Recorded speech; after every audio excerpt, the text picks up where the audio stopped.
Welcome back to the Core EM Podcast, core content for anyone, anywhere, and just in time. This is the official podcast of the NYU Bellevue EM Residency Program. This week on the podcast, we're going to review some pearls on blood transfusions that we got from our blood bank group, as well as going into our anatomy workshops where we did a couple of procedures, including crics, chest tubes, and lateral canthotomies. One of our third-year residents, Jenny Beck-Esme, is with me again to review this week's conference. Jenny, why don't you start off by telling us a little bit about blood transfusions? Thanks, Swami. So this was a short presentation given by some folks in our blood bank, and they highlighted a number of critical issues. The first is that transfusions aren't benign. There are a ton of complications we can see, from infections, things like HIV, hepatitis C, and hepatitis B, to fatal hemolysis, TRALI, and TACO, which is transfusion-associated circulatory overload. We think that these things are rare, which some of them are, but just to put it in context, the rate of fatal hemolysis is about 1 in a million, TRALI is 1 in 10,000, and TACO is actually 1 in 100. Yeah, in recent years, a number of articles have come out showing us the ugly side of transfusions. A meta-analysis in JAMA Internal Medicine back in 2013 demonstrated increased mortality in myocardial infarction patients who received transfusions. The majority of the included studies were observational, though, so they can't prove causality. A New England Journal of Medicine study in 2013 looked at transfusion and upper GI bleed and again found that patients who had liberal transfusions, i.e. they were transfusing them with higher hematocrits, did worse. Even more recently, the TRIST trial, looking at transfusion in sepsis, again found that liberal transfusion strategies were worse than a conservative approach. The take-home message here was to think critically about transfusions and use evidence-based guidelines to guide your practice. Now, the rest of our conference was devoted to our procedure labs. Let's touch on some of the finer points from there. We tackled 3 procedures: crics, chest tubes, and lateral canthotomies. Now, Jenny and I talked a bit about crics back on podcast 6, but I think we should still revisit it here. Right. So first off, we discussed using the laryngeal handshake to identify the cricothyroid membrane. This is a technique taught by Rich Levitan and improves your ability to find the correct space. There'll be a link in the show notes to how to do this.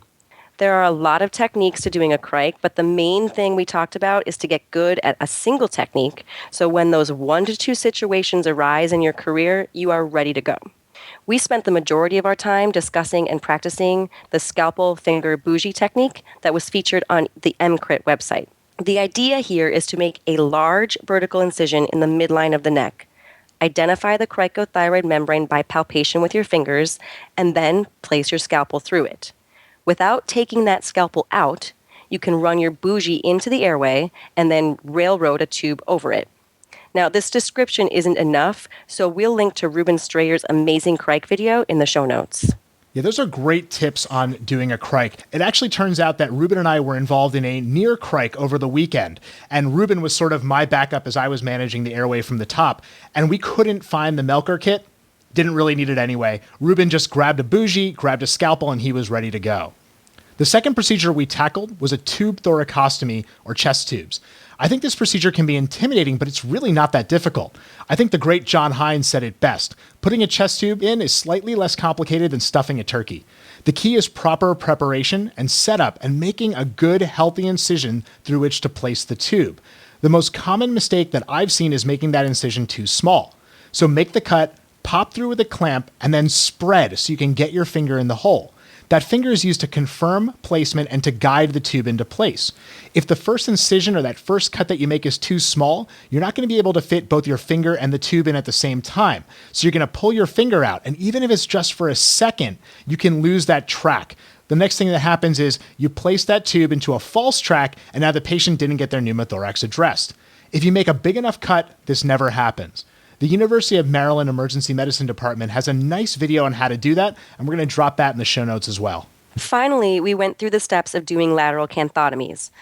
Now, this is a relatively rare procedure, although I'll tell you, we seem to do a lot of these in our ED. A lateral canthotomy is indicated in patients who have retrobulbar hematoma or ocular compartment syndrome. Typically, these patients will present with facial trauma, proptosis of the eye, and decreased vision. This is a vision-threatening injury, and so the sooner the pressure is relieved, the more likely the patient recovers their vision.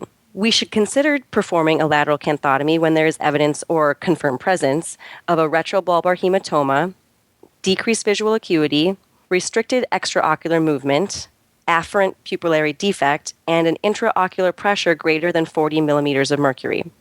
Larry Mellick has a great video on how to perform this procedure, and we'll put a link to that in the show notes. Yeah, I think we're going to put a link also to an article discussing the procedure as well. Now, I know lateral canthotomies are supposed to be pretty rare, but a couple years back, we did 4 of these on New Year's Eve alone.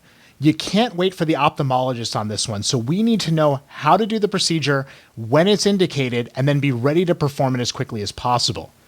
Jenny, thanks again for joining us this week. Can you close out the cast for us? That's all for the Core EM podcast this week. Come on over to the site and see what we've got working. Wednesday, we'll have another core content post on HIET therapy in calcium channel blocker and beta blocker overdose. Coming out on Thursday, we'll have a journal update as well. Come on over and check out the site. Visit us on Facebook and follow us on Twitter at core_EM.